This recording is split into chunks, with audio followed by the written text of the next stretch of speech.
para ele contar das suas experiências na África. Né? De vez em quando nós mandamos um abraço para Moçambique, né? Que o senhor conectado conosco. Então eu vou convidar o irmão Samuel para vir aqui e dar uma palavrinha. Deus colocar no coração do irmão. E como que está aquele irmão lá do primeiro ano do senhor lá? Eu acho que todo mundo gostaria de saber, né? Qual é o nome dele? Mussa. Deus abençoe, meu irmão. Prazerão. Amém. Graça e paz, queridos. Amém. Eu estou feliz porque o Senhor tem me guardado até aqui. Amém. Deus me deu o privilégio de realizar algumas coisas depois dos 40 anos de idade. Há 4 anos eu estava aqui, trabalhando na ferrovia, e recebi uma proposta para ir para a África, trabalhar na ferrovia lá também. E me lembro que o pastor Ezequiel fez uma oração, pedindo ao Senhor que me guardasse naquele lugar. E a oração do pastor Ezequiel e de toda a igreja foi ouvida. E o Senhor tem me guardado naquele lugar. Já são 3 anos e 6 meses, e eu retornei temporariamente no dia 30 de outubro.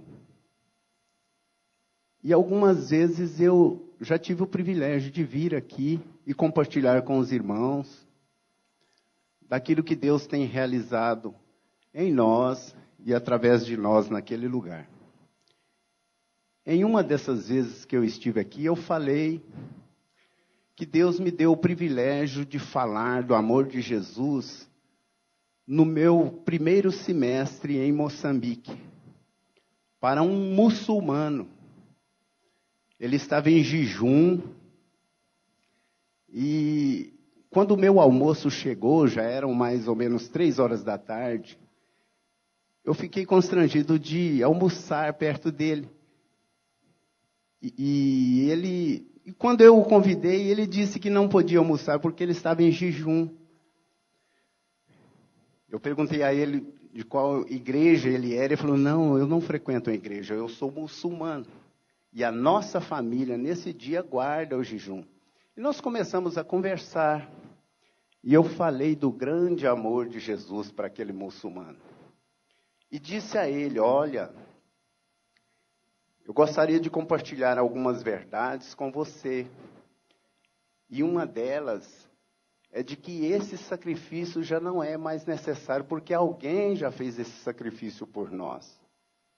A palavra de Deus nos diz que misericórdia quero, e não sacrifício. O conhecimento de Deus mais que holocausto. E eu compartilhei com aquele muçulmano a palavra do Senhor, e ele a aceitou. Posteriormente, levei uma literatura para ele, e ele passou a ler aquela literatura, compartilhou com seu irmão e passou a ser um evangelizador da sua família. E eu fico imensamente feliz porque são oportunidades que Deus nos concede que a gente não imagina que isso vai acontecer na vida da gente. Com 50 anos de idade, sair do Brasil, ir para Moçambique, e compartilhar o evangelho com um muçulmano e ele ser tocado pela palavra do Senhor, eu penso que não há privilégio maior que esse. E como eu mudei do local onde eu estava, que era Beira, hoje eu estou em Tete, embora nas apresentações aqui aparece Beira, mas sempre que eu tenho a oportunidade, eu entro em contato com ele. Passaram muitas adversidades na vida daquele homem. Se separou da mulher, atropelou um homem, este homem faleceu, E ele está pagando um preço por isso. As leis em Moçambique são diferentes do Brasil. Porém, a gente percebe que o Senhor tem o fortalecido. Na última semana que eu vinha para cá, na última semana de outubro, eu liguei para o Mussa e compartilhei com ele novamente a palavra do Senhor. E disse a ele: Mussa, embora eu sei que muitas coisas aconteceram na sua vida, as adversidades vieram, os problemas teve um volume talvez até maior do que quando você não conhecia o Senhor, mas saiba de uma coisa: você tem uma base, você tem um alicerce. Continue confiando no Senhor, continue orando. Eu ensinei ele a orar. Continue crendo que o Senhor é poderoso para te conduzir em triunfo. Ele ouviu a oração, chora. Eu acho muito interessante que quando eu falo a palavra do Senhor para ele, ele chora muito. Eu ouço ele chorando do outro lado da linha. E é isso, irmãos, que faz com que o nosso coração se alegre e acredita que o Senhor nos conduz por caminhos e nos leva em lugares que, embora desconhecido, mas o Senhor tem um propósito em tudo aquilo que fazemos, principalmente quando nos colocamos debaixo da soberana vontade do Senhor. E foi isso que eu pedi ao Senhor naquele dia que nós fizemos a oração de despedida, que o Senhor permitisse que eu fosse àquele lugar, mas sobretudo, não somente para um propósito profissional, mas que eu pudesse compartilhar aquilo que transformou a minha vida, que eu pudesse compartilhar desse Jesus que me salvou a outras pessoas. E Deus tem nos dado esse privilégio. Convivemos com muitas doenças naquele lugar, malária. Eu já tive o desprazer de contrair uma malária. Não é brincadeira. É bem mais intenso que a nossa dengue aqui. Mas o Senhor também me guardou. E tem me guardado. Livramentos. Se eu fosse contar para os irmãos as experiências que eu tive no meio ferroviário, o quanto o Senhor me guardou, encontro de trens, livramentos dos mais variados, automobilísticos, enfim, o Senhor tem estado comigo. Amém. E eu sei também que o mesmo Deus que tem me conduzido naquele lugar e me guardado, é o Deus que tem guardado vocês aqui. É maravilhoso quando, aos domingos, eu consigo acessar e ver rosto de pessoas que comungaram comigo anos atrás aqui, e outras pessoas que também já foram alcançadas pelo Senhor. Eu peço aos irmãos que continuem orando por mim. Estarei aqui no Brasil até dia 20 de janeiro. Fiz uma proposta para a empresa que eu trabalho para que deixasse eu permanecer um tempo maior no Brasil para celebrar, se o Senhor permitir, o centenário do papai. No dia 6 de janeiro do ano que vem, papai estará completando 100 anos, com muita lucidez, com saúde, tem um pouco de dificuldade para andar, mas é geração calebiana. Eu costumo chamá-lo de Caleb. Tem a mesma força ainda, a mesma disposição, a mesma vontade que anos atrás. Eu peço aos irmãos que orem, continuem orando pelo povo de Moçambique, de um modo geral, para o povo africano. Quando eu falo Moçambique, é porque é um país ainda sofrido, vem recentemente de uma guerra civil, morreram muitas pessoas, é um povo muito sofrido, porém acolhedor. E o Evangelho tem alcançado vidas naquele lugar. São muitos os brasileiros que foram para Moçambique, trabalharam na Vale, e estão evangelizando naquele país. E Deus tem mudado a vida, não somente econômica daquele país, como a vida das pessoas. Porque aonde chega o Evangelho, é impossível a pessoa permanecer no mesmo modo de vida. O Evangelho realmente é transformador. Então eu peço aos irmãos que orem pelo povo de Moçambique, para que o Senhor dê a eles a percepção maior daquilo que Deus pode fazer na nossa vida através do Evangelho. Amém. Eu agradeço a oportunidade, em nome de Jesus. Amém.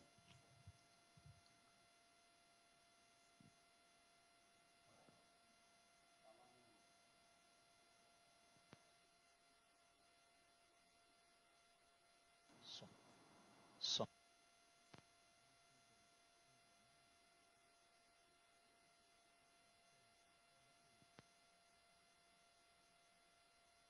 Som. Não, deu.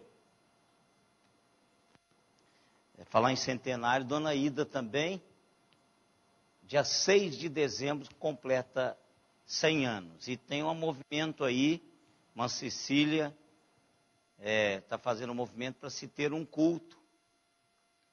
Dia 6.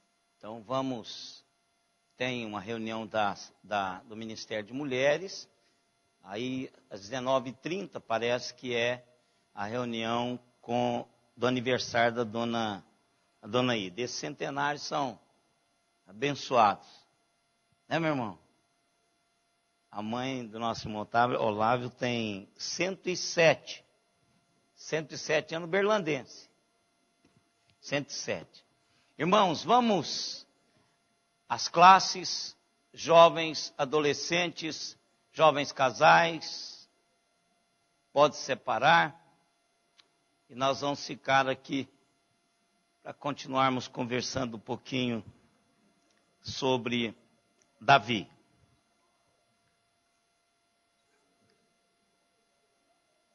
À noite nós vamos falar sobre os aniversariantes.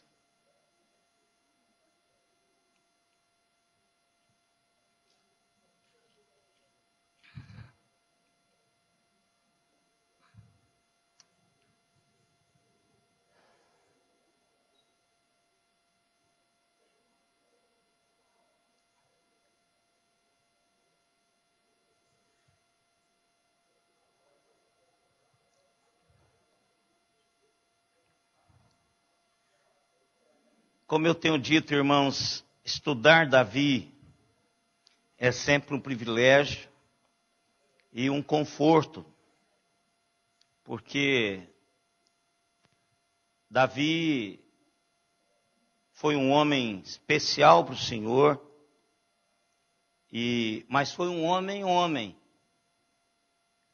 Um homem que tem todas as patologias de qualquer ser humano,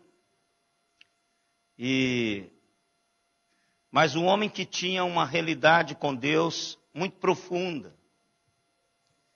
E eu creio que esta foi a grande marca da vida de Davi. Davi foi um ser humano em todos os sentidos, mas foi um ser humano que teve uma consciência profunda da realidade do seu Deus. E isso nos deixa bem à vontade quando falamos sobre Davi.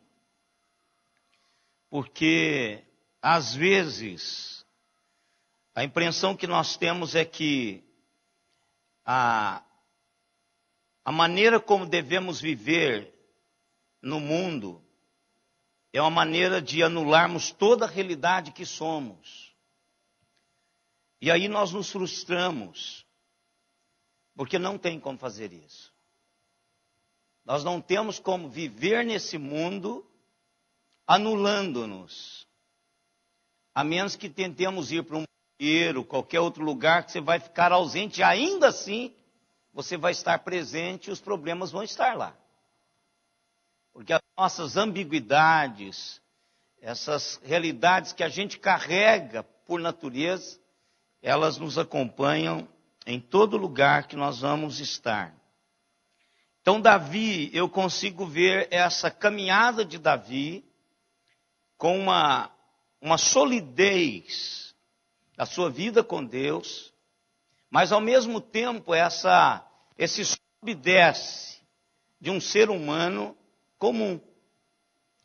Um homem que sabe quem Deus é, sabe quem ele é em Deus, mas, no entanto, ele é o que ele é, um ser humano frágil, com as suas patologias naturais, que ele carregava e que, felizmente, o Espírito Santo de Deus registrou para o meu e o seu conhecimento, e, felizmente, os meus e os seus, as minhas e as suas patologias, nem todas foram registradas. Então isso é muito bom, porque as pessoas não vão ler isso lá no futuro. Eu também não vou escrevê-las, para que ninguém vai ler lá no futuro e pensar qualquer coisa que não seja o que realmente aconteceu. Mas Davi, Deus deixou aqui para mim e para você essa história. E esse capítulo 6 de 2 Samuel é esse capítulo que prova e mostra isso aqui de uma maneira muito especial. No capítulo anterior nós deixamos Davi já como rei de todo Israel. Davi agora assumiu aquele papel que Deus tinha designado para que ele assumisse em Israel. Ele pessoalmente, aos poucos, veio acertando a sua agenda com a agenda de Deus. E por isso, algumas coisas vieram acontecendo. A tomada de Jebus, que é Jerusalém, que há muitos anos essa cidade tinha sido dada à tribo de Benjamim e à tribo de Judá, e eles não conseguiam dominar essa cidade, ainda estava sob o domínio dos jebuseus. Davi conquista isso de uma maneira estupenda, maravilhosa. Depois Davi tem algumas experiências com Deus, com relação a consultar o Senhor pessoalmente, com relação às batalhas que ele iriam travar nesse início de ministério com seu arqui-inimigo, que era os filisteus, Então ele vence, ele trabalha essa realidade e consegue trazer para Israel bênçãos advindas dessa sua agenda, acertada a agenda de Deus. Isso acontece muito. Deus abençoar um povo, Deus abençoar a igreja, Deus abençoar a cidade, Deus abençoar a família, por tabela. Por tabela. Ou seja, as pessoas são abençoadas em torno de um homem que é abençoado. Então, até esse momento, Israel estava sendo abençoado por Deus por causa de Davi. Davi acerta a sua agenda com a agenda de Deus e começa a viver a agenda de Deus para a sua vida, rei de todo Israel. E agora ele está focado nessa realidade, busca o Senhor, trabalha com a realidade desse Deus na vida dele. E agora ele quer que o povo todo experimente isso. A gente precisa de pensar sobre isso. E nós, como crentes, a gente tem observado muito isso na vida. Às vezes, o marido é a bênção da família. Outras vezes é o homem, a mulher que é a bênção da família. Outras vezes são os filhos. Então, muitas vezes, quando morre um, acaba-se a realidade de Deus nessa família. Por quê? Porque ficou apenas um, acertou a sua agenda com Deus, e só a presença dessa pessoa na família, no governo, na igreja, é motivo da bênção de Deus vir sobre a comunidade. Davi estava governando, e Deus abençoou a Israel por causa de Davi. Mas o povo estava distante de Deus. O povo estava distante de Deus. Então, Davi resolveu no seu coração, literalmente, ir atrás de Deus. Literalmente. Que outras palavras a gente seria buscar a Deus. Por quê? Porque Davi, a Arca da Aliança, tinha sido levada. A Arca da Aliança, ela foi sequestrada. Ou seja, o Deus de Israel havia sido sequestrado. E a Arca da Aliança é uma peça central do culto em Israel. É o símbolo da presença de Deus em Israel. E essa arca tinha sido levada.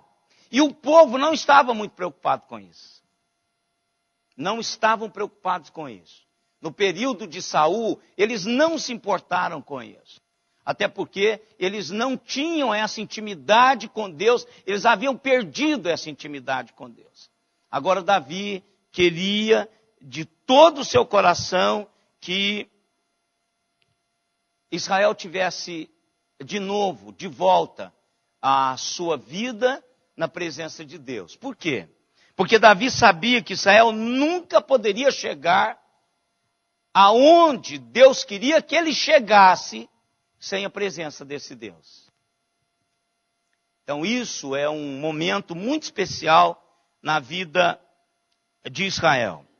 É bom a gente lembrar um pouquinho, se você quiser ler sobre isso, está em Êxodo 25, 10 a 22. Como é que a arca foi construída? Não é? Qual a medida da arca? Era uma caixinha bem feita de madeira, recoberta, revestida com ouro. Tinha toda uma realidade de Deus sobre isso, uma tampa que era o propiciatório. Ao lado do propiciatório tinha os querubins de ouro, né, de cada lado do propiciatório. E dentro tinha um pote de maná, tinha a vara de Arão que havia florescido, tinha as tábuas da lei que Moisés tinha recebido. Então era todo um memorial. E Deus tinha dito ao povo de Israel que esta presença era exatamente o símbolo da sua presença. Era uma caixa pequena, revestida de ouro, que tinha todo um processual para que ela pudesse ser feita. Então, a Shekinah de Deus, quando Israel estava andando pelo deserto, era ali que ficava a glória de Deus. Quer dizer, a presença de Deus, Deus se fazia, o Deus do universo, se fazia encaixotar-se naquela arca. Como que aonde estivesse aquela arca era a certeza da presença de Deus. Essa arca era vital para a adoração de Deus por Israel. Era de fato o símbolo do Senhor e da sua presença entre o seu povo. Agora Davi, depois de 75 anos, Davi resolve buscar a arca para o meio do povo de Israel novamente.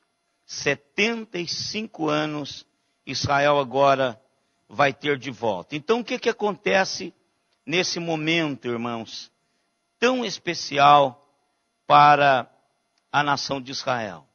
Onde é que brota isso? Vamos ler o verso 1 e 2 de 2 Samuel, capítulo 6.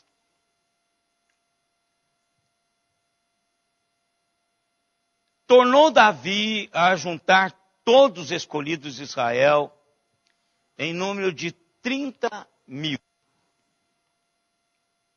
Dispôs-se e com todo o povo tinha consigo, partiu para Baalá de Judá, para levarem de lá para cima a arca de Deus, sobre a qual se invoca o nome do Senhor dos Exércitos, que se assenta acima dos querubins. Davi, como nós acabamos de ler no Salmo, que nós lemos, Salmo 27, coração de Davi para a presença de Deus. Então Davi começa aqui de uma maneira especial, com o desejo do seu coração de trazer esse povo para adorar o Senhor. E às vezes, se nós perguntarmos vários níveis da igreja, se eu falo Davi, o que vem na sua mente? A primeira coisa que vem na sua mente. Alguns veem o adultério, né, de Davi, o adultério com Batseba. Outros veem a batalha dele, ainda muito jovem, contra o gigante Golias, né? Outros veem a habilidade que ele tinha com a harpa, o pequeno cantor, que se tornou no grande enólogo de Israel, os maiores hinos de experiências pessoais com Deus foram compostos por Davi. Outros pensam que nas batalhas, nas vitórias de Davi, e assim vai, várias lembranças nós temos.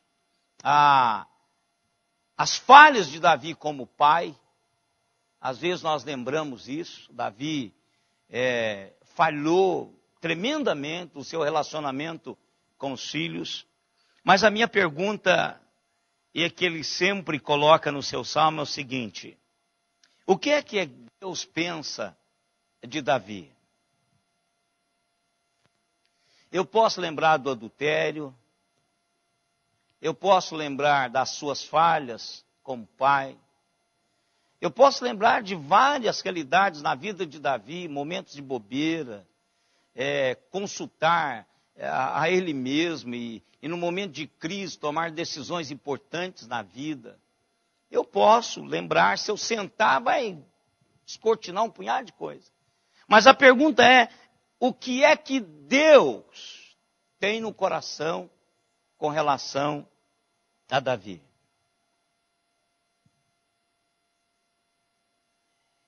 Num dos seus hinos ele diz assim: bendito, bem-aventurado, feliz é o homem que Deus não lhe imputa pecado.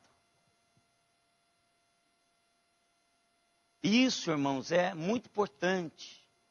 Embora eu e vocês não esquecemos o pecado dos outros, não é assim que Deus trabalha. Por exemplo, se eu falar assim, Caio Fábio, aí como bons fariseus nós vamos lembrar do adultério dele. Nós vamos lembrar das bobeiras que ele anda falando, algumas delas, que eu creio até sem pensar. Mas a minha pergunta é qual a lembrança que Deus tem no coração hoje do Caio, do Davi, do Ezequiel, Samuel, do Daniel, do Ismael? Qual que é? Qual a lembrança que Deus tem? O que Deus guardou? E o que Deus guarda? O que eu gosto de estudar na Bíblia, e tenho o privilégio de ser essa a minha profissão, quer dizer, eu passo a maior parte do tempo fazendo isso, é que o Espírito Santo de Deus não desperdiça palavras, e que Ele é um Deus atemporal. Então, o que está acontecendo comigo hoje tem a ver com ontem, tem a ver com amanhã e tem a ver com a eternidade. Eu sei disso. Eu sei disso. Que a minha realidade hoje não começou na minha história 56 anos atrás, quando eu nasci. A minha realidade hoje começou muito antes. Porque tem um quê, tem um toque de eterno, de eternidade em toda a minha história. Então, quando nós olhamos para a realidade das Escrituras, e a gente descobre, depois de centenas de anos, o Espírito de Deus, de novo, trazendo à tona a lembrança, aquilo que Ele tem guardado no coração, com relação a alguns dos seus servos no passado, a gente fala, puxa, coisa linda esse troço aqui. E exatamente pela boca do apóstolo Paulo, que Deus, através da inspiração do Espírito Santo, é que traz o que é que Deus pensa sobre Davi. Sobre Davi. E aonde é que eu vou encontrar isso? Se é Paulo,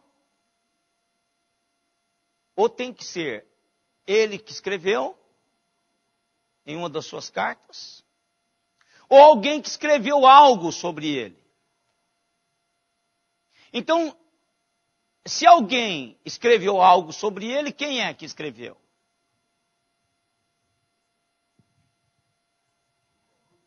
Hein? Lucas. Então, se é Lucas,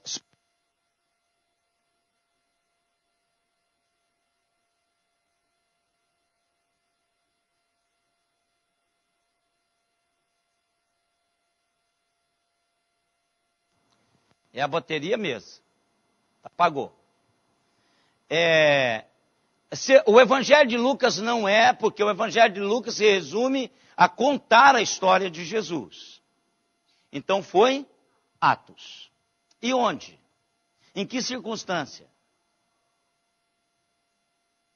Em poucos textos, nós vemos algumas manifestações com relação a esse fato. Qual que é o capítulo? Vocês já sabem.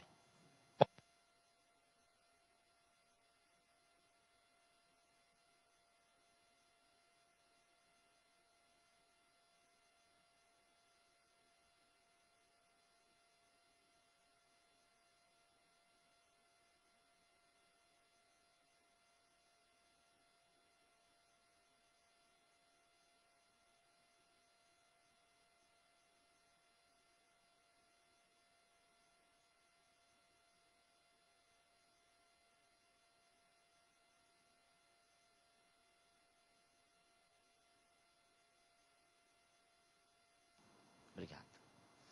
Pode ler. Quem achar, pode ler.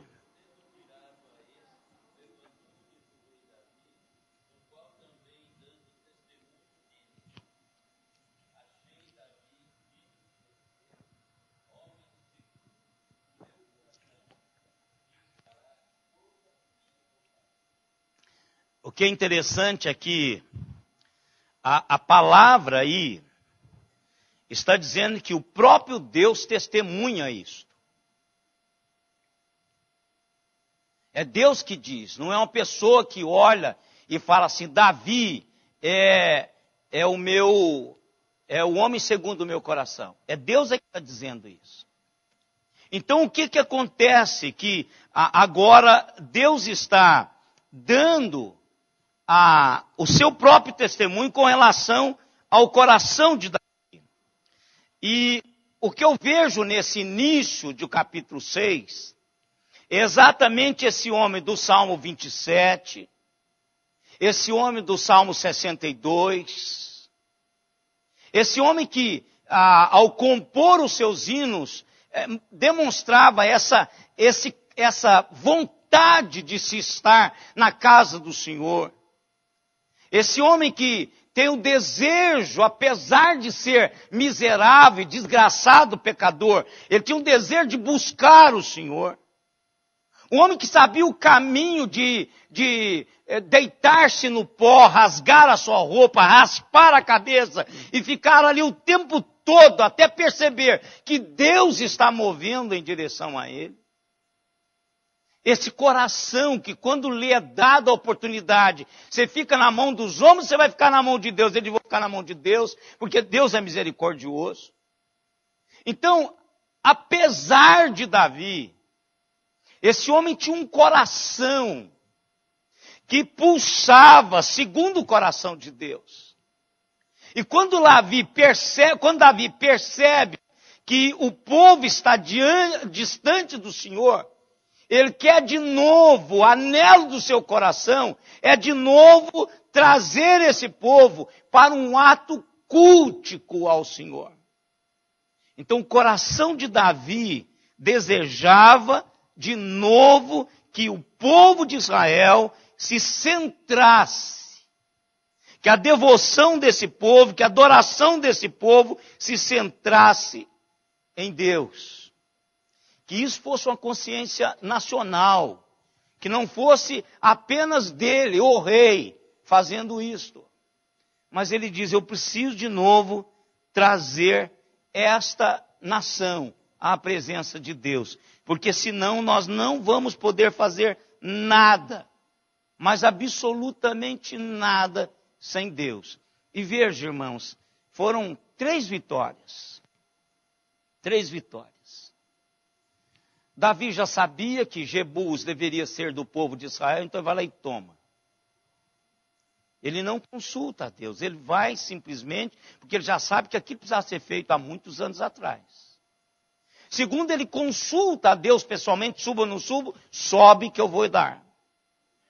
Terceiro, ele observa os métodos de Deus, então ele sabe que essas vitórias são vitórias dele diante do Senhor. Mas a nação precisava estar diante do Senhor. A nação precisava buscar o Senhor. Davi desejava a presença de Deus, a bênção de Deus e a orientação de Deus para a nação. Para a nação. Irmãos, todos nós vamos morrer. Eu não sei se essa é uma boa notícia para você hoje de manhã. Então, se vamos estar ausentes num tempo e que a gente não sabe qual o tempo, então nós precisamos trabalhar realidades espirituais que fiquem depois que nós formos embora. É um momento que você não pode ser egoísta espiritualmente. Você tem que distribuir isso para que as pessoas que estão à sua volta experimentem o Deus que você experimenta. Porque vai ter um dia que você não será mais a bússola deste povo, dessa família, deste filho, desta filha, deste esposo, dessa esposa. Vai chegar um momento em que você não estará aqui mais. Não importa se vai durar 50, 100 anos, 107, não importa o tempo. O fato é que a gente vai embora logo. E é rápido esse negócio. Então o que Davi deseja do seu coração é um desejo cultico, que a nação tenha de novo o seu referencial espiritual, que a arca ocupe o centro nacional e que todos tenham o seu coração direcionado para Deus. É isso que nós precisamos fazer. O que é interessante, irmãos, é que como nós perdemos isso de foco.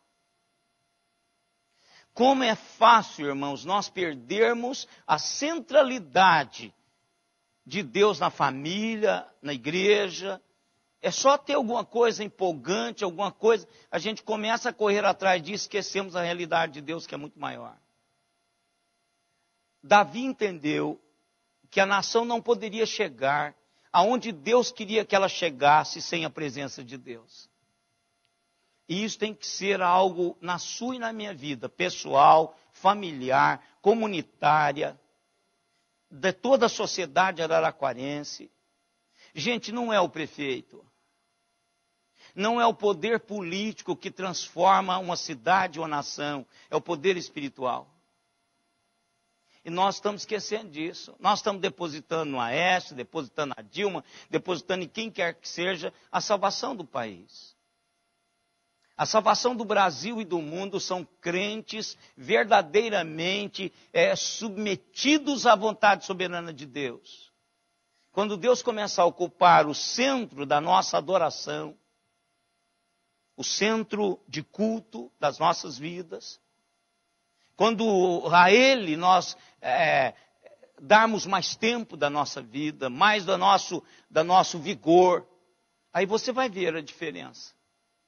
Em casa, na vida pessoal, na empresa, nos negócios, Deus vai sendo honrado. É isso que Davi desejava.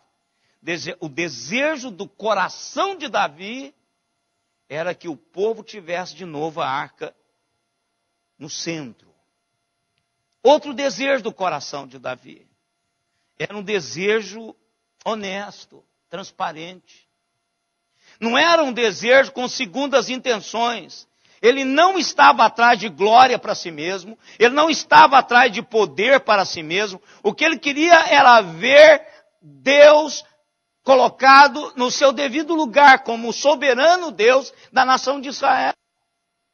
Um Deus que era consultado, fosse consultado em todo momento da vida de Israel. Subo, não subo, compro, não compro, caso, não caso, tenho filho, não tenho, o que eu faço com esse menino? É isso. É isso que nós também hoje estamos perdendo.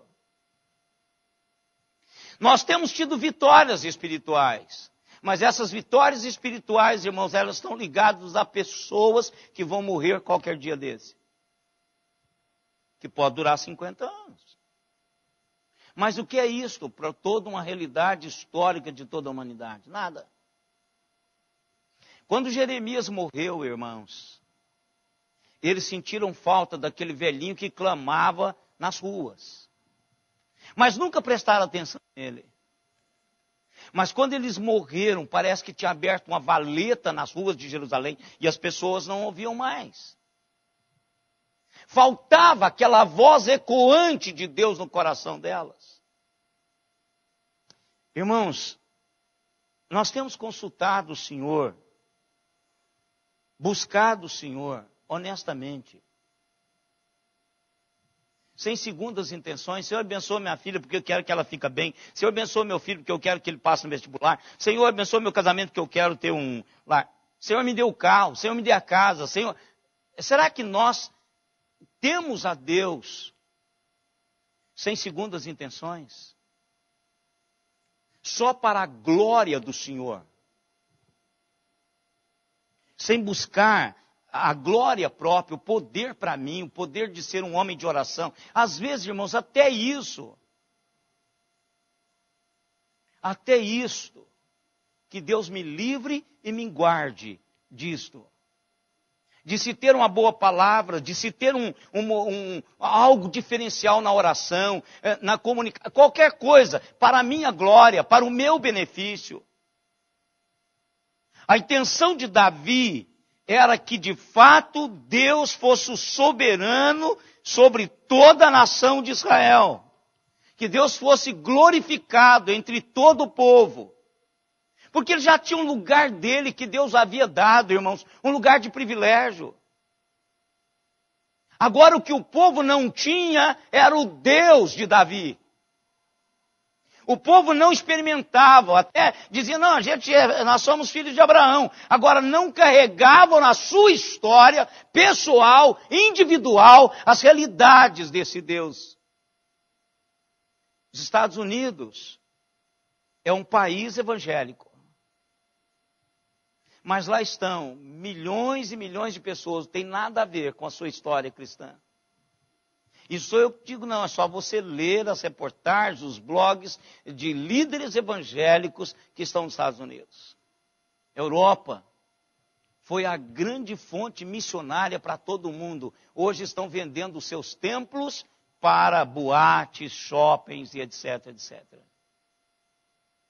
estão lá, a geração dos 80, 90, esperando morrer para acabar tudo. Está lá para qualquer um que quiser ir lá e ver. Então, irmãos, o coração de Davi, ao buscar isso aqui, ao se dispor com todos aqueles que estavam com ele para buscar a arca de volta, era um desejo do seu coração honesto. E a gente precisa fazer isso quando nós nos aproximamos de Deus. Que Deus abençoe, que a glória seja dele, não minha. O poder reside nele, não em mim. Eu sou uma lata vazia, aliás, e furada debaixo da bica. Se você tirar, ela continua vazia. Não podemos esquecer disso. O coração de Davi tinha essa realidade fincada de uma maneira maravilhosa. Terceira realidade, Davi possuía um desejo humilde. Davi sabia que nem ele, nem Israel significaria nada sem a presença e o poder de Deus. Porque eles não possuíam por si mesmos o poder para fazer o que precisava ser feito. E às vezes a gente acha que tem. Econômico, político. Será que a gente não tem diante de Deus esse carinho de dizer, Senhor, eu sou nada. Nada. Coração humilde diante do Senhor. A João 15 fala sobre isso. É que nós não podemos fazer nada sem Deus. E eu fico pensando, irmãos, se temos que servir o Senhor, se temos que adorá-lo, se temos que realizar a sua vontade em nossas vidas, tem que ter a leitura que Davi teve. Não podemos fazer nada sem Deus. Nada. Nada sem Deus. Podemos até movermos alguma coisa que a gente acha que é alguma coisa. Mas o que Deus tem reservado para mim e para você é muito maior do que eu e você podemos fazer sozinhos. Podemos fazer um movimento fantástico. Agora eu te pergunto, e se Deus estivesse nesse projeto, qual seria o tamanho do seu movimento? Essa é a diferença, irmãos. Ah, mas fulano não tem Deus, tem cá. Mas eu te pergunto, e se Deus estivesse na cabeça desse camarada, com a capacidade que ele tem, natural que Deus deu, até onde ele iria? Qual o tamanho da sombra desse camarada se Deus estivesse no jogo com ele? Não podemos fazer nada sem Deus. Esse nada aqui é nada do que Deus quer que façamos. Não pense você assim, mas eu consegui. Não pense você que é isso. Porque o que Deus quer para mim e para você vai além do que naturalmente o ser humano faz na vida. Vai além. É isso que eu não posso fazer nada. Deus quer algo muito maior. Deus quer que a nossa potencialidade seja totalmente usada. E às vezes nós não fazemos porque perdemos isso. E Davi sabia disso. E Davi queria que isso fosse, de fato, acontecido, concretizado em Israel. Mas sabe o que é o meu medo, irmãos? É o mesmo que vai acontecer com Davi aqui. É que nós sabemos tudo isto, mas nós não sabemos o suficiente para buscarmos a Deus. Nós temos uma teologia muito boa. Até nós nos gabamos da teologia reformada. E até numa discussão, num debate, a gente fala assim, olha, a nossa teologia é muito sólida, aquele negócio todo. Mas no fundo, irmãos, com toda essa teologia forte, reformada, às vezes nós não sabemos o suficiente como buscar a Deus. Às vezes nós temos o desejo de fazer isso, os nossos corações almejam fazer alguma coisa. Mas falta aquilo que a gente não vê na igreja. Falta a fome de Deus. Falta essa coisa, assim como a corça. A minha alma tem sede do Senhor. Irmãos, pensem nisso. Nós estamos aqui atravessando um momento crítico de abastecimento de água. Mas não é nem o que ele está dizendo da corça no deserto que não tem água para tomar. É isso que ele está falando da sua alma. Então, essa coisa descomprometida, esse caminhar nosso descomprometido. Sabemos, e até mesmo o que nós sabemos nos prejudica nesse buscar de Deus. Olha, como diz a minha teologia, é uma vez salvo, salvo para sempre, e pronto. Salvo para sempre como? Eu posso entrar pelado no céu. Porque há toda uma realidade espiritual para que ela seja vivenciada aqui agora. E este é o propósito de Deus. Irmãos, Deus não me salvou para me levar para o céu. Esse não é o primeiro propósito de Deus. Porque se fosse, Ele teria me levado no dia que Ele me salvou. Esse não é o primeiro propósito. Eu canso de ouvir crentes velhos da igreja dizendo assim, olha, ser salvo é o suficiente. Não, não é. Esse não é o propósito de Deus. O propósito de Deus é para que eu o represente enquanto aqui eu estou e mostre as suas realidades com toda a minha vida. Esse é o propósito de Deus. Por isso que Ele não levou ainda. Porque o dia que terminar, ou que eu não ligar para o propósito de Deus, Ele vai me levar. Porque terminou. Eu não estou aqui para construir casa, eu não estou aqui para construir templo, eu não estou aqui para ter o carro top, eu não estou aqui para... Não estou aqui para isso, irmãos. Isso é um passatempo. Isso é um hobby.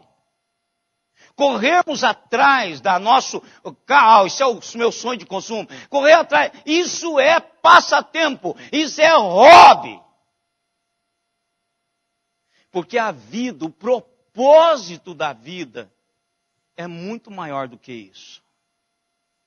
Então, se eu não souber buscar o Senhor, se eu não fizer isso com dedicação, com diligência, a teologia que eu tenho não vai servir de nada. Vai ficar nos compêndios teológicos lá na biblioteca, ou no seu computador, num CD, ou não sei. Qualquer arquivo que possa estar isso aí, inclusive na sua mente. Davi tinha um desejo fantástico de buscar o Senhor. Legítimo esse desejo. Os motivos de Davi em trazer a arca para Jerusalém eram motivos legítimos. Legítimos. Eu até entendo o coração de Davi. Eu entendo o coração de Davi em quase todas as facetas da sua vida. Não entendo mais porque eu não vivi na época dele. Quer dizer, a mente que está analisando aquele tempo é uma mente do século 21.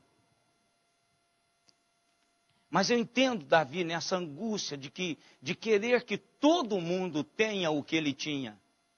Eu entendo isso como pastor. Porque às vezes eu me pego exatamente angustiando-me por causa disso. Mas os métodos de buscar isto, Davi errou. E é aqui, irmãos, que muitas vezes nós erramos. Às vezes nós temos esse desejo também.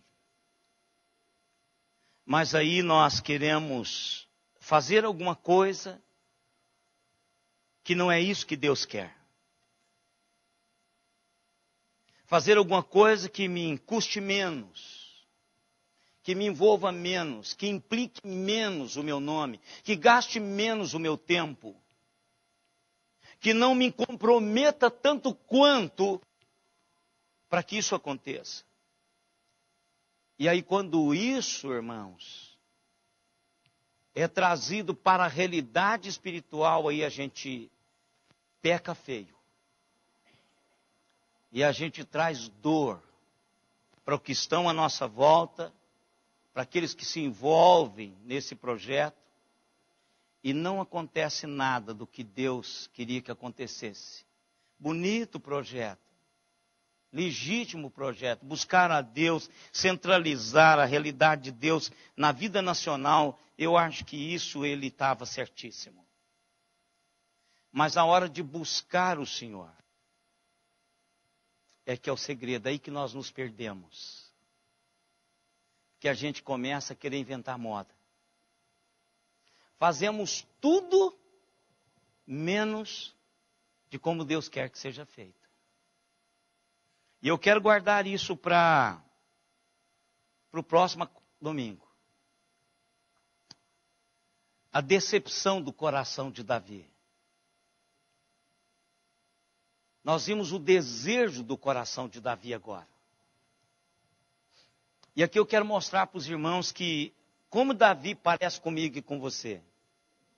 Ah, esse ano eu vou cantar no coral, esse ano eu vou fazer isso, esse ano... Aí, fevereiro, acabou. Porque a gente começa a fazer da maneira errada. A gente não busca o Senhor para como é que tem que fazer esse negócio. Porque nós já perdemos isso, irmãos. Sejam sinceros. Quando seu filho sai, você liga para ele saber onde ele está, ou você pede a Deus para Deus cuidar dele e você vai dormir?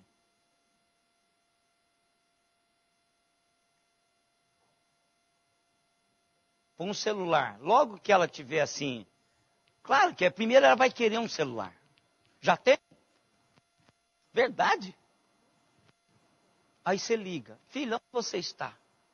Ela vai criar isso. Você, a hora que você quiser saber dela, você vai, talvez o pai vai ser mais corujão aqui, você vai ser mais com o menino, né? Quando vier o menino aí.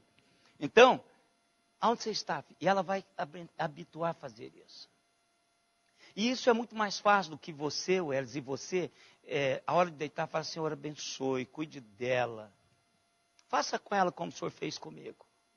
Para o seu pai foi fácil fazer isso. Mas para vocês dois vai ser difícil fazer isso. Por quê? Porque a geração de vocês não treinou isso. Quando você vai comprar um milho, você vai lá dar uma olhada. Eu sei que comprador de boi em Minas Gerais e comprador de safra de milho é assim. Você dá uma olhada assim, vê o tamanho da espiga, vai lá no meio, dá uma olhada, fala, dou tanto porque vai dar tantas toneladas. É isso? Você está acostumado a fazer isso. Agora, se você treina assim, Senhor, no carro. Senhor, olha, eu vou comprar esse milho. Eu queria que o Senhor me desse paz no coração. Que não é só o meu conhecimento, que é importante, o Senhor usa isso. Mas eu não sei se lá na frente deu algum problema, se vai chover, se não vai chover. Eu estou comprando essa safra por antecipação. Só o Senhor sabe. Aí você entra lá, as espigas tão bonitas, e fala, cara, não deu. Por que não deu, Wes? Não estou sentindo o coração, cara. Olha, eu falei com Deus e não dá. É disso que eu estou falando. Nós não treinamos mais. Não treinamos, irmãos. Por que você dorme tranquilo? Porque o alarme foi acionado. Não é porque Deus, você tem certeza que Ele está guardando as suas taramelas. É porque o alarme está ligado. Só por isso. Porque o porteiro está lá. E em volta está tudo com cerca elétrica. Por isso você está dormindo tranquilo. Qual que é a argumentação? Quero ir para um condomínio porque lá é seguro. Quem diz? Isso é treino. Os menininhos vão crescer, ela vai crescer nesse pique. A mamãe quer saber alguma coisa e ela vai assim com os seus netos. Davi tinha o desejo certo, mas não sabia como fazer. Se sabia, não considerou. E sabia. Ou ele esqueceu, ou ignorou. São duas realidades. Ou Davi esqueceu como ir atrás de Deus, ou ignorou. E é isso que nós vamos, domingo que vem, conversar. Coração que deseja, num segundo momento, é um coração decepcionado. E eu vou dizer uma coisa para os irmãos. Há muitos anos atrás, logo quando eu cheguei aqui, eu disse isso para os irmãos, se a Simone não jogou essa revista fora, porque a Simone, ela tem uma mania de jogar as coisas fora.